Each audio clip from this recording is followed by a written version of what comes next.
Hey Vogue, I'm Karlie Kloss, and I'm gonna create a super easy beach look for you. When I go to the beach, I don't wanna have a ton of makeup on, but I wanna have enough that I can take a cute selfie. Also, side note, I'm straight off a red eye, and this is as fresh and raw and just real as it gets. I'm generous with some nice thick cream, and especially when I'm not gonna wear a ton of foundation. Start here and drain the lymph nodes and go from your nose, under your cheekbones, under the jawline. And then I always use my ring fingers and kind of pat under the eyes. And these are your weakest fingers, apparently, I guess is the idea behind that. So you're kind of just naturally more gentle when applying. This is an eye gel, and I love it because it's all in one. For me, I'm always using extra and really being generous around the entire eye area, on the eyelid and above the brow. I think we all know that feeling when it's the start of summer and you haven't quite got that sun-kissed look yet, so you have to fake it till you make it and use a little bit of tinted moisturizer. I have a tinted moisturizer that has SPF. I like to use like a beauty blender like this and really just kind of take it everywhere.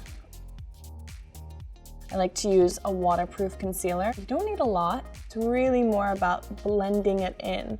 I always get redness around the corners of my eyes, so I always try and make sure I cover this area, under the eye, around the nose, and on those lovely little spots of acne. Every woman knows what I'm talking about.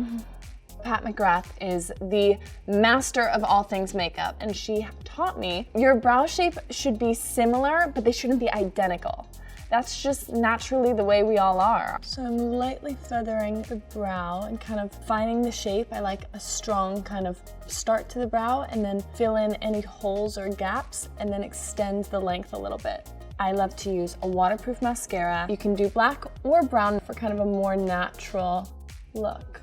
I like to kind of just put a little bit of product underneath and smudge it so it almost just defines the shape. Final thing for the skin, a little bit of bronzer just to kind of give that sun-kissed look. Dab just a little bit off to make sure there's not too much, because when you apply it onto your cheek, there's nothing worse than having like a giant streak of like brown bronzer. I like to always kind of do temples, cheekbones, and then also you can do a little under the jawline.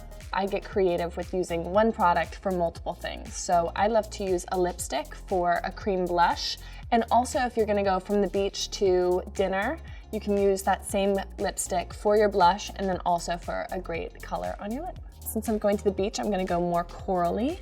Make a smile and find the shape of your cheeks and blend it in. Voila! I'm ready to go hit the beach.